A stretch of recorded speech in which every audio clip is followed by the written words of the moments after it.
Antes de embarcarmos nesta jornada congelada pelas águas do Ártico, respire fundo. Deixe o som do mar acalmar sua mente, como gelo derretendo sob uma chama lenta. Se esta viagem pelo passado marinho tocar você, deixe seu like, inscreva-se no canal e continue navegando conosco por histórias que o oceano guardou por séculos. Agora, feche os olhos e vamos ao mar. Existe algo profundamente perturbador na ideia do silêncio absoluto. Não o silêncio comum das noites tranquilas, mas aquele que se estende por décadas, congelado em gelo e escuridão. O tipo de silêncio que engole homens, navios e ambições inteiras sem deixar sequer um sussurro como testemunho. É esse silêncio que habita o Ártico, e foi nesse silêncio que uma das maiores expedições navais da era vitoriana desapareceu como névoa, deixando apenas perguntas que ecoariam por mais de 160 anos. O mar sempre foi uma fronteira entre o conhecido e o desconhecido, mas o Ártico era diferente. Era um enigma envolto em gelo, uma promessa sussurrada pelos ventos polares, um desafio que chamava exploradores como o canto das sereias. Durante séculos, navegadores europeus acreditaram que em algum lugar acima do Canadá, escondida entre icebergs e correntes traiçoeiras, existia uma passagem marítima secreta que conectaria o Atlântico ao Pacífico, a lendária Passagem do Noroeste. Esta não era fantasia romântica, era uma possibilidade real, um atalho que poderia transformar o comércio mundial, encurtar rotas que levavam meses, abrir riquezas inimagináveis. E mais importante, eternizaria o nome de quem a descobrisse. Em 1845, um homem decidiu que esse nome seria o dele. Sir John Franklin não era um sonhador inexperiente. Era um explorador veterano, temperado por expedições anteriores ao Ártico, respeitado pela Marinha Real. Aos 59 anos, não era jovem para os padrões da exploração polar, mas sua ambição queimava com intensidade, alimentada pela consciência de que esta seria provavelmente sua última chance de conquistar a imortalidade. Franklin partiu de Londres, comandando 2 embarcações que representavam o ápice da engenharia naval. O HMS Erebus e o HMS Terror tinham cascos reforçados com ferro, motores a vapor revolucionários e provisões para 3 anos completos. A tripulação somava 129 homens, selecionados entre os melhores da frota britânica. Eles partiram sob aplausos, manchetes otimistas e a certeza de que a tecnologia finalmente dominaria a natureza selvagem. Era maio, quando as velas se encheram de vento. Os últimos europeus a vê-los foram baleeiros na Baía de Baffin, no final de julho, quando os navios cruzavam a entrada do labirinto ártico. E depois disso, silêncio. Um silêncio tão completo que parecia impossível que 2 navios inteiros pudessem simplesmente desaparecer sem deixar rastro. Nenhuma carta chegou. Nenhum bote à deriva foi encontrado. Nenhum pedaço de madeira emergiu das marés. Era como se o Ártico tivesse aberto suas mandíbulas de gelo e engolido tudo sem mastigar. O verão de 1846 passou sem notícias. A primavera de 1847 trouxe ansiedade crescente. E quando o verão daquele ano também passou em silêncio, a ansiedade transformou-se em pânico. As famílias esperaram em casas vitorianas, estudando mapas que não revelavam nada. A imprensa pressionava o almirantado por respostas que ninguém possuía. A Marinha Real enviou dezenas de missões de busca ao longo de anos. Navios percorreram cada canal conhecido do Ártico. Exploradores atravessaram tundras congeladas. Recompensas astronômicas foram oferecidas. E cada expedição retornou com o mesmo vazio assustador.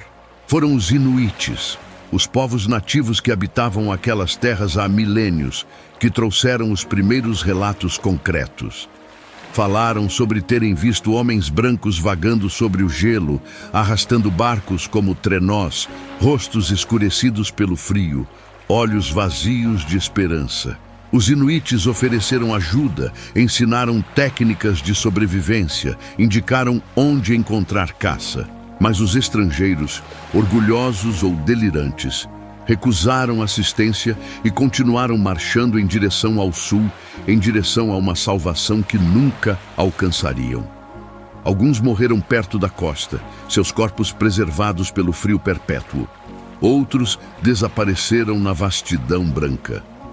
Lentamente, vestígios emergiram: latas de provisões, ferramentas de navegação, botões de uniformes, talheres de prata.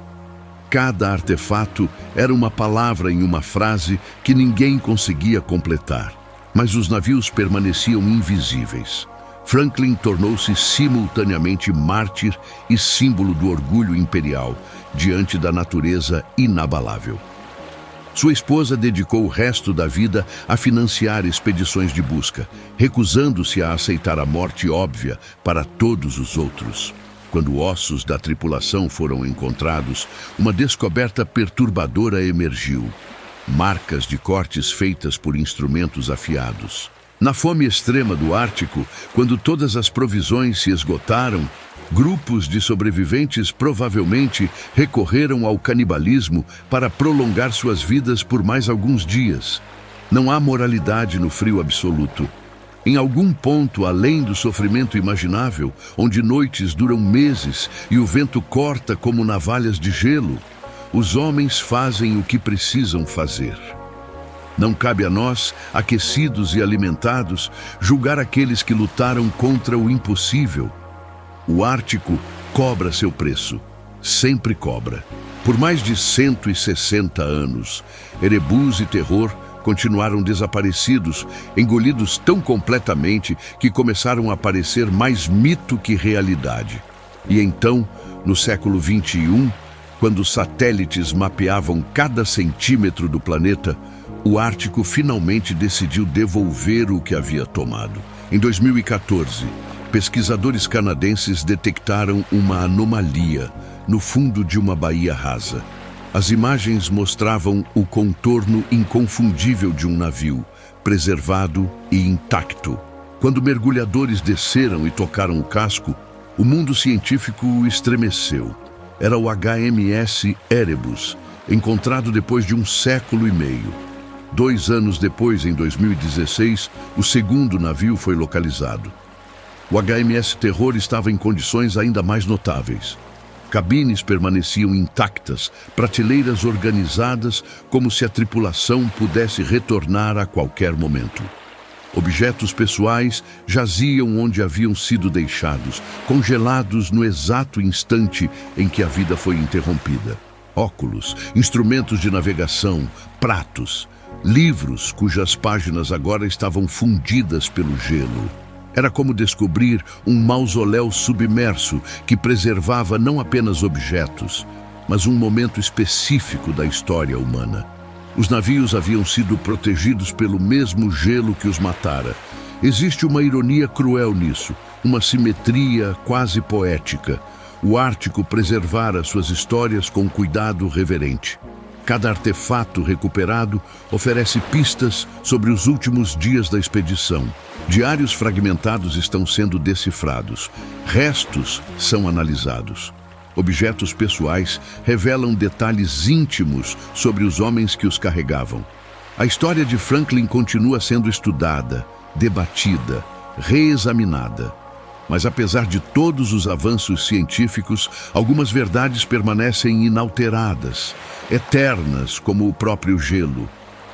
O Ártico não é um inimigo, por mais que tentemos antropomorfizá-lo. Não é um guardião malévolo de tesouros. O Ártico é simplesmente o que sempre foi, indiferente aos nossos julgamentos. É um silêncio infinito, onde o mar encontra o céu em um horizonte sem fim, onde o frio é uma presença física que pesa sobre tudo. É um lugar onde histórias são guardadas como relíquias em tumbas de cristal, preservadas não por reverência, mas por química e física, por temperaturas que impedem decomposição e escuridão que retarda o tempo. E ali, entre icebergs que derivam em padrões que apenas o oceano compreende, entre correntes invisíveis sob metros de gelo, Erebus e Terror descansam. Não como fracassos, embora a expedição tenha fracassado em seu objetivo. Não como vitórias, embora tenham alcançado uma forma estranha de imortalidade, mas como monumentos, testemunhos silenciosos à coragem humana e também à fragilidade diante da vastidão indiferente do mundo natural. Eles são lembretes de que nossa tecnologia ainda é primitiva, comparada às forças que moldaram este planeta. Que nossa ambição pode nos levar a lugares de onde não há retorno. E que o oceano, seja em sua forma líquida ou congelada, guardará sempre mais segredos do que revelará. Os homens da expedição Franklin partiram em busca de uma passagem, um atalho através do gelo. O que encontraram foi outra passagem inteiramente, aquela que todos eventualmente atravessamos, do conhecido para o desconhecido, da vida para o mistério além. E suas histórias, preservadas nas profundezas geladas do Ártico, continuam a nos chamar, sussurrando através dos séculos que entre ambição e humildade, entre conquista e rendição, existe uma linha tênue como a fronteira entre água e gelo. Se essa viagem pelas águas congeladas do norte tocou seu coração, deixe seu like e se inscreva no canal. Aqui, navegamos por naufrágios, mistérios, descobertas e lendas esquecidas pelo tempo, sempre no ritmo calmo do oceano. Obrigado por ouvir. Até a próxima travessia e que o mar te guie, sempre.